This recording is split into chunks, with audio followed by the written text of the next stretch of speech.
नमस्कार दोस्तों, मैं हूँ रेलवे पॉन्समैन अंकुश। दोस्तों, अभी रेलवे ग्रुप डी की 32,000 से ज्यादा पोस्टों पे भर्ती चल रही है। उनमें से कुछ पोस्टें सिर्फ एक्ट अप्रेंटिस यानी कि सीसीएए वाले कैंडिडेट के लिए रिजर्व रखी गई हैं। जिनको नहीं पता है उनको मैं बता दूं कि जितनी भी रेलवे ग्रुप डी की वैकेंसी आती हैं उसमें से 20% का रिजर्वेशन सिर्फ एक्ट अप्रेंटिस वाले छात्रों के लिए रहता है। तो जो पिछली वैकेंसी 2019 में आई थी उसमें भी बहुत सारे एक्ट अप्रेंटिस वाले छात्रों के लिए यह जॉब मिली थी। इस बार भी जो 32,000 पोस्टें आई हैं उसमें 20% का रिजर्वेशन इन कैंडिडेट को मिला है। और इस बार जो ग्रुप डी की वैकेंसी आई है इसमें 1 लाख से ज्यादा एक्ट अप्रेंटिस वाले छात्रों ने फॉर्म अप्लाई किया है। तो उनके मन में एक डाउट चल रहा होगा कि जो 2019 की वैकेंसी थी उसमें एक्ट अप्रेंटिस वाले छात्रों की जोन वाइज कितनी कट ऑफ गई थी और क्या इस बार भी उतनी ही कम कट ऑफ जा सकती है। अगर नहीं तो फिर जो 2025 का एग्जाम होने वाला है उसमें एक्ट अप्रेंटिस वाले छात्र के लिए क्या सेफ स्कोर रह सकता है। तो आज की इस वीडियो में हम आपको जोन वाइज 2019 की सीसीएए वाले कैंडिडेट की ओरिजिनल कट ऑफ का डाटा लेकर आए हैं और हर एक जोन की कितनी कट ऑफ गई थी ये बताने वाले हैं। और साथ ही जो 2025 में ग्रुप डी का एग्जाम होने वाला है उसमें लॉजिकल, रियलिस्टिक और experience based expected cut off कितनी जा सकती है, कितना सेफ स्कोर 2025 वाले एग्जाम में एक्ट अप्रेंटिस वाले छात्र के लिए हो सकता है।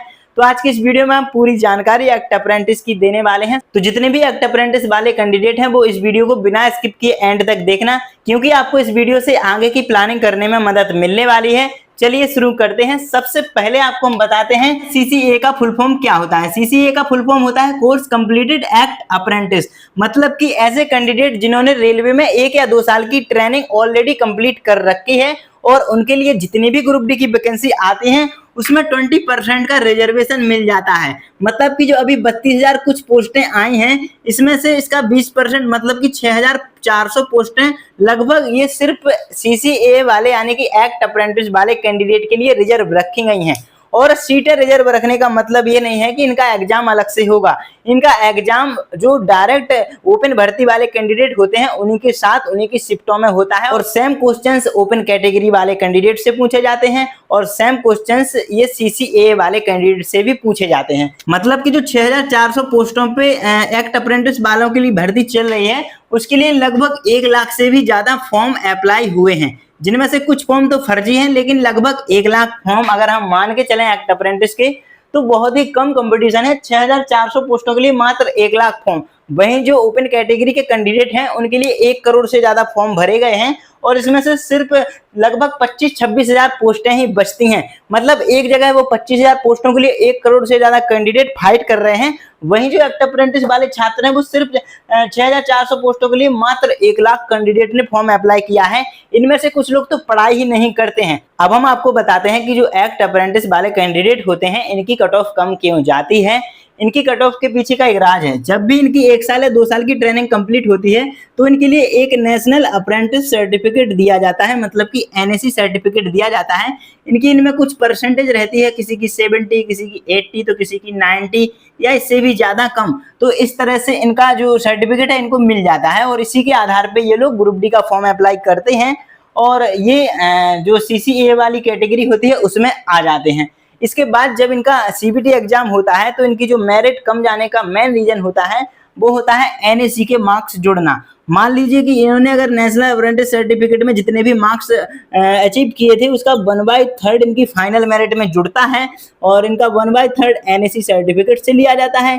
इसके बाद जो सीबीटी एग्जाम देते हैं उसका 2/3 मार्क्स सीबीटी एग्जाम का इसमें जुड़ता है और जितना भी टोटल स्कोर आता है उस हिसाब से इनकी मेरिट बनती है। लेकिन इसमें 2 चीजें होती हैं। पहली चीज तो ये हो गई मेरिट बनने की, लेकिन अगर किसी कैंडिडेट के सीबीटी एग्जाम में इस स्कोर से भी ज्यादा स्कोर सीबीटी एग्जाम में होता है तो फिर इस स्कोर को काउंट किया जाता है। मतलब कि इन 2 स्कोर में जो भी स्कोर ज्यादा होगा वो स्कोर इस मेरिट के लिए लिया जाएगा। मतलब कि जिनका स्कोर सीबीटी एग्जाम का ज्यादा होगा इन दोनों के जोड़ से उसका सिलेक्शन कंफर्म होता है, क्योंकि 70% से ज्यादा ही एक एनएसी सर्टिफिकेट में उसकी परसेंटेज होती है। चलिए अब हम बात करते हैं कि जो 2019 में इसकी कट ऑफ गई थी वो किस जोन की कितनी गई थी। इसके बाद आपको बताएंगे कि जो 2025 में एग्जाम होने वाला है उसके लिए एक्सपेक्टेड कट ऑफ कितनी रह सकती है। चलिए एक एक करके हम सभी जोन का कट ऑफ देख लेते हैं। सबसे पहले आता है यहाँ पे अहमदाबाद जोन, जिसका यूआर कैटेगरी से 40.04 इसकी कट ऑफ गई थी। वहीं ओबीसी की मात्र 30 नंबर कट ऑफ गई थी, एससी की भी 30 गई थी, एसटी की भी 30 गई थी। अब आप यहाँ पे देख सकते हैं कि जो ओबीसी, एससी और एसटी वाले कैंडिडेट हैं, इसमें बिल्कुल भी कट ऑफ का अंतर नहीं है, सभी की सेम कट ऑफ गई है, सिर्फ जनरल वाले की 40 कट ऑफ गई है। मतलब कि इसमें इसलिए भी कट ऑफ का डिफरेंस नहीं होता है। जो हमारी ओपन कैटेगरी होती है उसमें एसटी की कट ऑफ लगभग कम ही जाती है, एससी की कट ऑफ थोड़ी उससे ज़्यादा जाती है, ओबीसी की थोड़ी उससे ज़्यादा, और जनरल की हमेशा ही ज़्यादा कट ऑफ जाती है। नॉर्मली हमें यही देखने को मिलता है। लेकिन जो एक्ट अप्रेंटिस वाले कैंडिडेट हैं उसमें आप देख सकते हैं कि लगभग एससी, एसटी, ओबीसी की कट ऑफ सेम गई होगी, सिर्फ यूआर की कट ऑफ ज़्यादा गई हुई। इसका मेन रीजन ये होता है कि जब एक्ट अप्रेंटिस की भर्ती निकलती है तो उसमें पहले से ही डिसाइड रहता है कि एक्ट अप्रेंटिस के लिए कितनी सीटों पे कितनी वैकेंसी निकल के आई हैं। इसके बाद जो ग्रुप डी की वैकेंसी होती है उसके लिए भी सेम रिजर्वेशन रखा जाता है, तो उसी हिसाब से इनकी कट ऑफ चली जाती है और लगभग तीनों कैटेगरी की सेम कट ऑफ चली जाती है।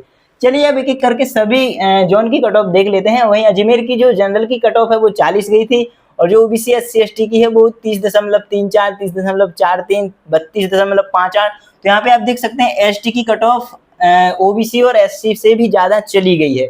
बेंगलुरु की कट ऑफ की बात करें तो 42.59, और जो ओबीसी की है 31.08, एससी की है 30.71 और एसटी की है 32.20। यहाँ पे भी देख सकते हैं ओबीसी और एससी से भी ज्यादा एसटी की कट ऑफ चली गई है।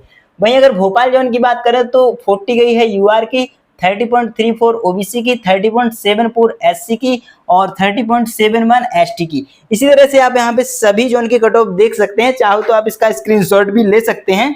इस तरीके से सभी जोन की कट ऑफ गई है, और देख सकते हैं कि यूआर की किस जोन से कितनी कट ऑफ गई है, ओबीसी की किस जोन से कितनी कट ऑफ गई है, एससी की किस जोन से कितनी कट ऑफ गई है और एसटी की किस जोन से कितनी कट ऑफ गई है। अगर हम अपने जोन की बात करें प्रयागराज की, तो यहाँ पे 41 यूआर की गई है और 30.34 गई है यहाँ पे ओबीसी की, 30.71 गई है एससी की, और जो 36.44 गई है एससी की। मतलब कि प्रयागराज जोन से सबसे ज्यादा कट ऑफ एसटी की गई है 36.44, जो कि ओबीसी और एससी से भी बहुत है। तो इस तरह से ये जो 2019 की सीसीए वाले कैंडिडेट की कट ऑफ है वो गई थी। आप इसका एक बार स्क्रीनशॉट ले लीजिए, जितने भी एक्ट अप्रेंटिस वाले कैंडिडेट हैं उनके काम आएगी। अब हम आगे आपको बताने वाले हैं कि जो 2025 का एग्जाम होने वाला है उसके लिए एक्ट अप्रेंटिस की एक्सपेक्टेड कट ऑफ कितनी रह सकती है, आपको कितना टारगेट लेके चलना होगा जिससे कि आपका सिलेक्शन बिल्कुल श्योर हो जाए 100%। चलिए आपको बताते हैं। देखिए अभी तक हमने देखा है कि जो यूआर की लगभग सभी जोन की कट ऑफ है वो 40 से 41 ही गई थी। जो ओबीसी की कट ऑफ है वो लगभग 30 से लेके 31 ही गई थी। जो एससी की कट ऑफ है वो लगभग 30 से लेके 31 ही गई थी। लेकिन जो एसटी की कट ऑफ है वो 30 से लेकर 36 तक भी गई थी। अब हम बताते हैं कि जो पहले एक्ट अप्रेंटिस वाले कैंडिडेट थे वो पहले तो सिलेक्ट ही हो चुके हैं, तो जो इस बार है वो पहले वाले भी कैंडिडेट हो गए, और जो अभी के नए नए कैंडिडेट हो गए होंगे वो भी होंगे, और जितने भी नई अप्रेंटिस करके कैंडिडेट आए हैं वो अभी ऐसी बात है कि पुराने कैंडिडेट से ज़्यादा इंटेलिजेंट होंगे, क्योंकि उनकी पढ़ाई अभी भी जारी होगी, और जो पुराने कैंडिडेट हैं उन्होंने पढ़ाई छोड़ दी होगी। तो 2025 की कट ऑफ बताने से पहले मैं आपको बता दूं कि जो 2019 की वैकेंसी आई थी उस टाइम पे ज़्यादा कैंडिडेट ने फॉर्म भी अप्लाई नहीं किया था, और ज़्यादा कैंडिडेट पढ़ाई भी नहीं करते थे, क्योंकि इतने ज़्यादा सोर्सेस फ्री में नहीं थे कि कोई भी अच्छे से पढ़ाई करके और इसमें आगे बढ़ सके, और इतने ज़्यादा जागरूक भी लोग नहीं हुए थे ऑनलाइन स्टडी को लेकर।